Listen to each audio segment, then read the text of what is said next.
Hi all. Thank you very much for those that sent me Jon Sheller's YouTube. I'm sure he's watching this at some point as well. So hello, Jon. It's nice to meet you. I just wanted to clear up some of the loose ends on Jon's YouTube video. And first of all, I do want to address the issue of holding yourself out as an expert. McKenzie friends. Now, McKenzie friends are sort of supporters for litigants, so for parties. And they really came about more as a result of legal aid being restricted for a lot of cases in family and crime. And well, in crime, you could take anybody into a court, but family is private courts, so you can't just take anybody in. And McKenzie friends have some have set themselves up commercially, and mostly actually provide a very, very good service in terms of support for a litigant in person, for a party who's on their own in court.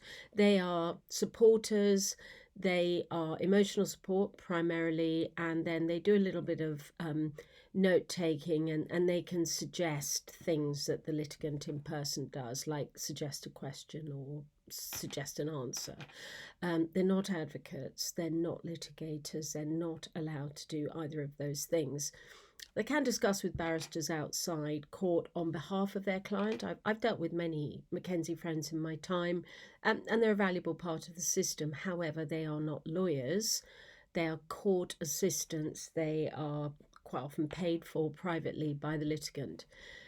They're not lawyers, and they're not there for the law. They might know some law, but they're not there for the law.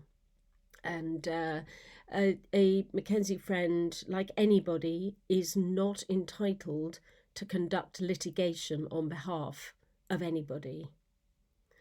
Conducting litigation means, dear X, we're going to sue you, love Y litigation friend. They're not allowed to do that. I'm not allowed to do it. I'm a barrister. I've got years of training, years, degrees, postgraduate degree, bar school, pupillage, certificate.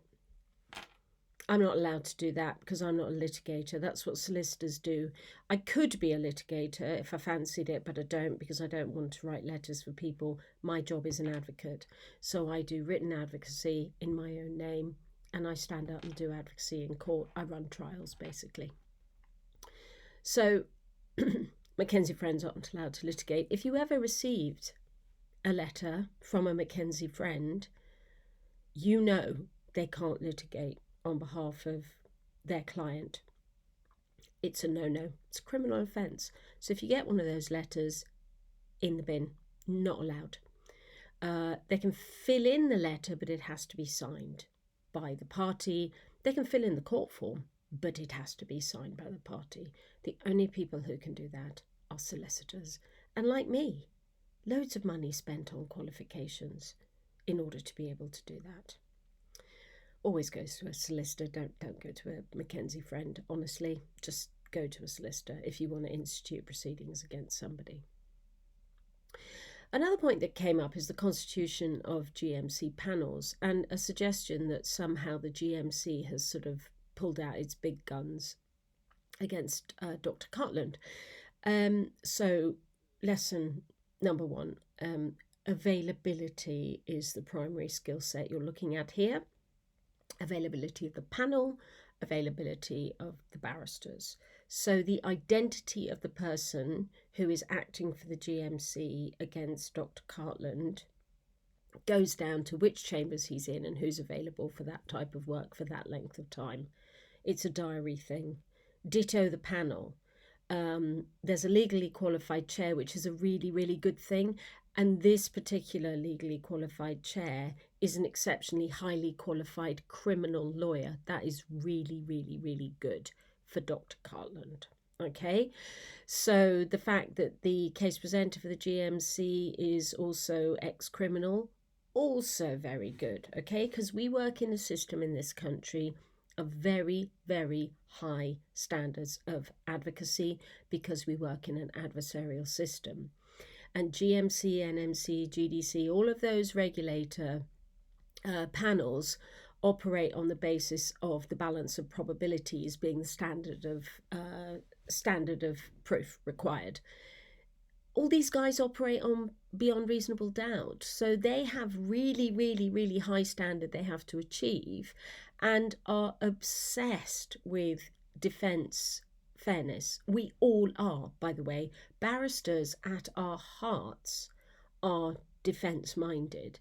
So the fact you've got criminal advocates, criminal lawyers, it's a good thing. That's a really, really good thing, because criminal lawyers are the most fanatical pedants about the rules being adhered to. And the GMC is kind of quasi-criminal in terms of adherence to rules, but only the civil standard of proof, balance of probabilities. It's a really good thing. I promise you, nobody has gone and said, let's get the big guns out on David Cartland, because honestly, nobody's that important. It is availability. Applies to me, okay? It's whether I'm available or not. I do get the cases where specialist knowledge of intensive care and renal is needed. I get asked for in those cases, but by and large, or anesthetics, stuff like that, but by and large, it's whether you're available or not. So put that little conspiracy to bed. Once you start criticizing the system, you're down a rabbit hole, frankly. So put that aside. The way these hearings work now, okay, so I said it's part criminal, part civil. So the things we import from criminal are abuse of process arguments, so strike out applications, and this is what the defence does at the beginning, where you look at the charges, you look at the evidence, you think it's a pile of crap. Who should ever have to answer to that? It's an abuse of the process of the court that it is being brought against the registrant, my client. So you strike out charges right at the beginning for various reasons under the law, and then the case gets going. And oh, by the way, the panel decides whether or not you're right, 50-50, whether they're going to go with you on that. Remaining charges are litigated. So the case presenter presents the case for the GMC in this case.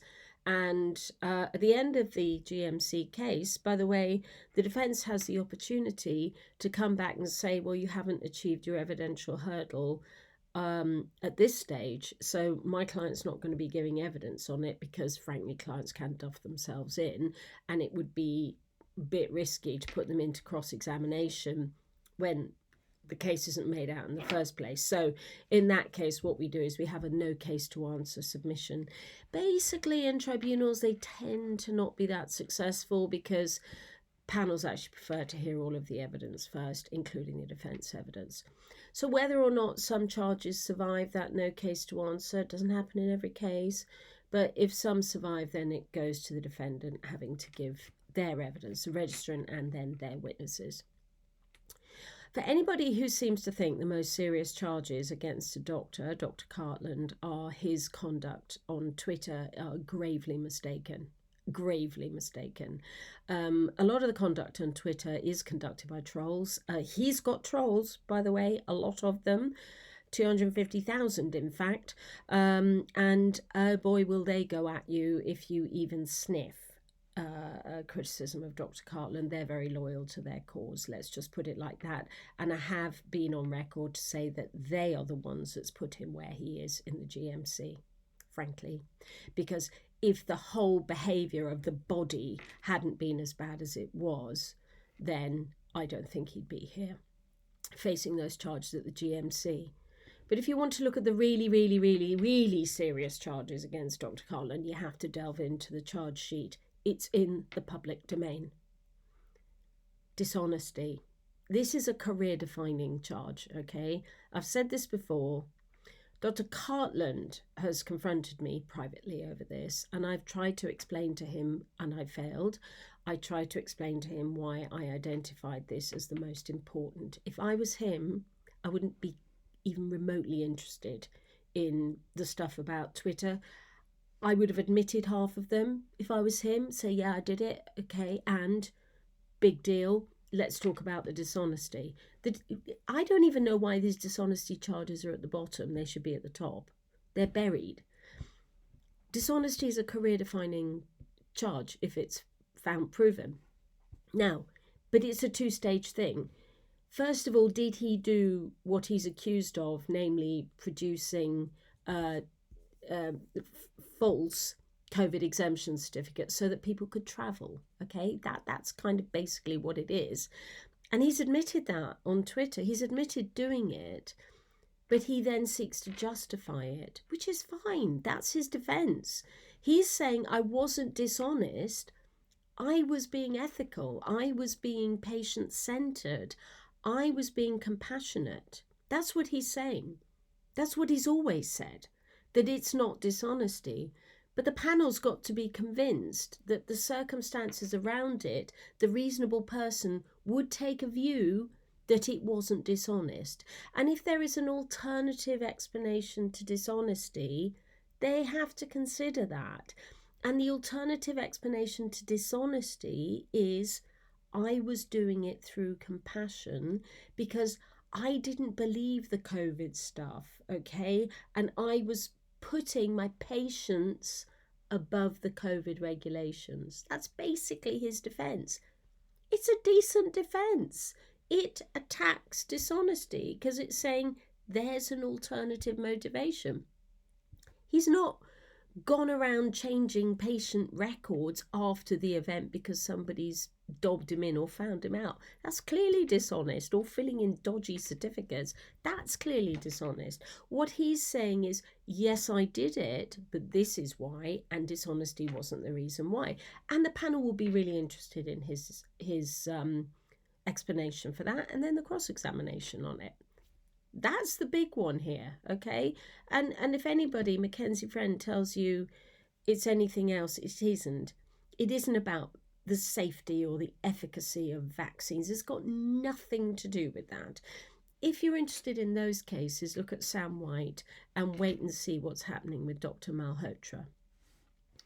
Right, another matter that was brought up in Jon's video was Dr. Ranj, TV celebrity, big reputation, big media career, a very well-known face, a trusted face. If you end up calling people like that paedophiles, you're going to get done for defamation. And it is not lawfare to defend your reputation. That is not what lawfare is. Lawfare is stifling people. Lawfare is super injunctions. That's what lawfare is. Lawfare is vexatious. Defending yourself against a heinous character defining allegation, a comment like that is horrendous. He had every right to do what he did. Please don't let anybody tell you he didn't. And he settled for a very small number, by the way. Apologies were made. Written retractions were made. But now we hear that that was the wrong legal advice and Dr. Cartland shouldn't have ever admitted it because of a comma. Good luck. The word paedophile was there. Whether there's a comma or not is highly oblique, and it's an interesting argument to run. But take that argument against your solicitor and your barrister and your legal advisors, run that argument there, get your 30 grand back there, and, Dr. Ranj may or may not take a view. But it's not something to be run in the GMC proceedings, because why would they care, right? There is a finding now, there is a judgment. Should have dealt with it at the time, or just say I didn't make that comment, and it wasn't intended to be read as paedophile, even though it was written as paedophile. So Dr. Ranj has every right to defend himself, and if you repeat defamation, by the way, ask Tommy Robinson where you end up. He's in Belmarsh, not for what he said, but by breaching a court order not to say it multiple times. Anyway, Tommy Robinson's not part of this discussion. So that's another kind of misapprehension and a conclusion you might reach after that video that would be wrong. So that's the state of play. Now, I don't really think there's much more to say. Jon, I am perfectly happy for you to engage with me, but there are rules, and being rude is one of them. If you are, it's a red line for me. I have been trolled enough. I did broadcast on Twitter Spaces my observations in relation to what I had heard in the David Cartland opening. I didn't hear the witnesses. It is certainly not up to me or any qualified lawyer to start proclaiming what they believe a panel will find, because clearly no panel is going to be making findings until they've heard all of the evidence, not selected bits and pieces. You may think that Dr. Batley didn't come across well, but you might be in a minority. Who knows? That's just the risk of litigation. By the way, the fact that he's a sheep farmer, a games creator, and all the other things you list, well, go look at my profile, Sunshine. I'm a ardent astrophysicist, many decades of experience of astronomy, astrophysics. It's my passion in life. I'm a yacht master, and I'm an ex-nurse, and I'm all sorts of other things that middle-class women of a certain age certainly have the time and the luxury and the ability to indulge themselves in. And I would say ad hominem attacks on somebody who has an interesting life and who does lots of interesting things isn't grounds to attack their credibility when they're giving evidence. So maybe hold your powder dry on who's telling the truth when and where, because everybody is going to be waiting to hear Dr. Cartland in the stand. By the way, don't push the mental health card too hard, because you know there are consequences for that. I'm just warning you now. Don't push mental health so hard that the GMC turn around and say you're clearly not well enough. So watch out on that one. Anyway, there's the legal pushback. Jon, engage with me by all means. David, if you are going to engage with me, keep it clean and keep it nice. Otherwise, I'll just disengage with you, and no, I will not be having a telephone call with you. But if you're nice, I'm more than happy to hear what you have to say.